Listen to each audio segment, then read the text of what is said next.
Clean Fuels Michigan is a nonprofit trade association. We work with industry partners from across the clean mobility sectors to advance Michigan's future in clean mobility, deploy more clean mobility technologies, and make sure that Michigan continues to lead as we go through this clean mobility transition. I'll hand it over to Jason Currie, the Chief Commercial Officer for Endeavour Technologies. Endeavour has been around about 10 years, and Endeavour actually is based in Dublin, Ireland. We have offices here in Detroit and then also in Belgrade, Serbia. Those are the verticals we play in, again, aviation, IoT, and automotive.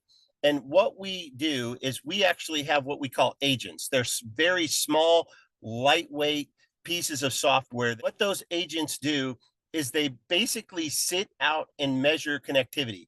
Part of what we do is help customers understand the quality of their connectivity, but we also can help facilitate the switching between the connectivity options you have available. So is we actually can proactively notify you via email, via text message, or via a dashboard alert when you have a connectivity outage, or when your connectivity or the quality of that connectivity, and I'll go into that in a little more detail in a few minutes, begins to change. So a CPO is a charge point operator, right? So when you think of CPOs and large CPOs, Blink would come to mind. A CPO will essentially manage groups of chargers across the country, but they may not necessarily own those chargers, or in some cases, they may not even install those chargers, but they've got a big platform where they can manage kind of the day-to-day operations of those chargers. So when you have a single carrier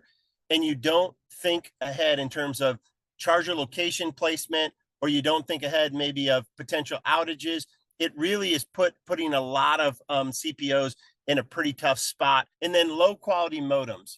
The low quality modem piece is really a big driver of a lot of the connectivity problems we're having in the EV charging space. So when these chargers were being built or are being built, they're oftentimes thinking about the lowest cost, fastest time to market. So they'll just go out and procure a pretty low quality modem, thinking that all modems are created equal and all modems perform the same way. And I'll show you in a few slides that is absolutely not the case. And then, many of the different CPOs or fleet operators, they don't have any visibility into connectivity today, and they have limited options for resolution. As we've engaged the DOT and the DOE that are responsible for some of the NEVI funding, et cetera, they actually have pointed out that we solve for a lot of the 76 KPIs that are required as part of your tracking and reporting when you take government funding. So of the 4 that were successfully deployed, only 2 chargers were consistently on the network. Now, if I quantify that for you, there was 26 days in this particular proof of concept that we looked at, about 2,500 hours of available uptime across those 4 chargers, and they were actually only connected 1,300 or 52% of the time.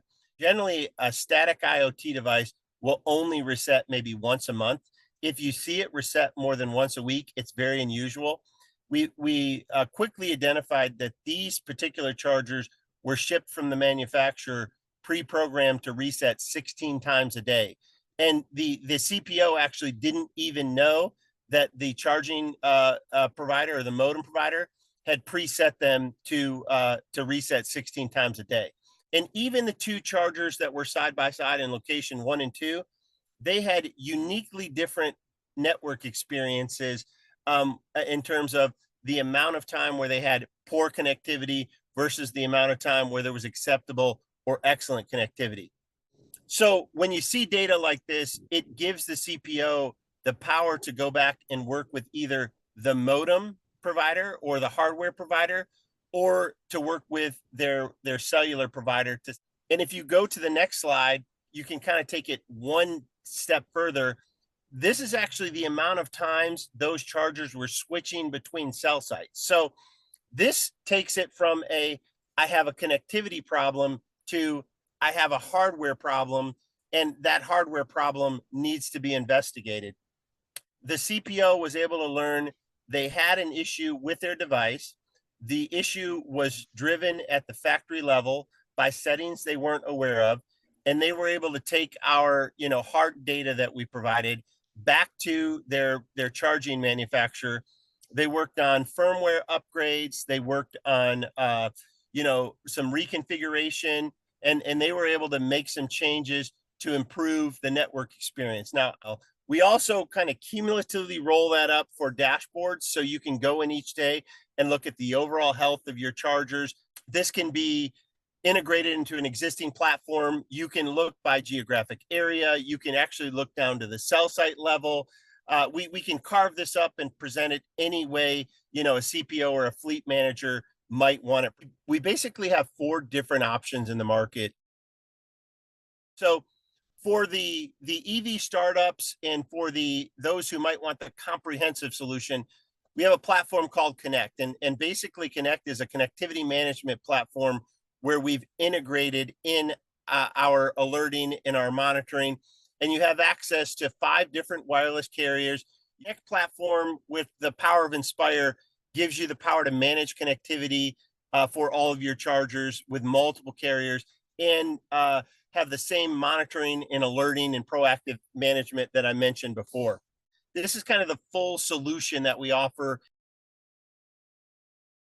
About 55% of charger issues, charger downtime are contributed to connectivity, right? So obviously the main reason they would be interested is because the bulk of the downtime is connectivity related. And what we help do is we help distinguish between, is it your choice or maybe a lack of choice when it comes to the connectivity option you choose?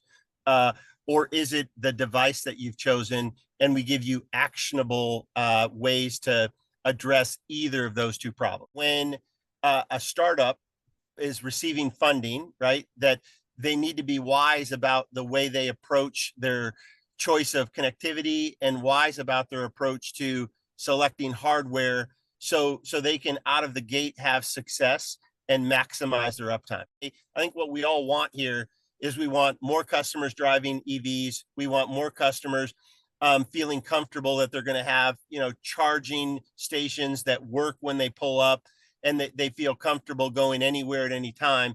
And really, that's our purpose here, right? We're going to help improve the experience, ideally help improve confidence in the technology, so we can continue the transition to clean energy.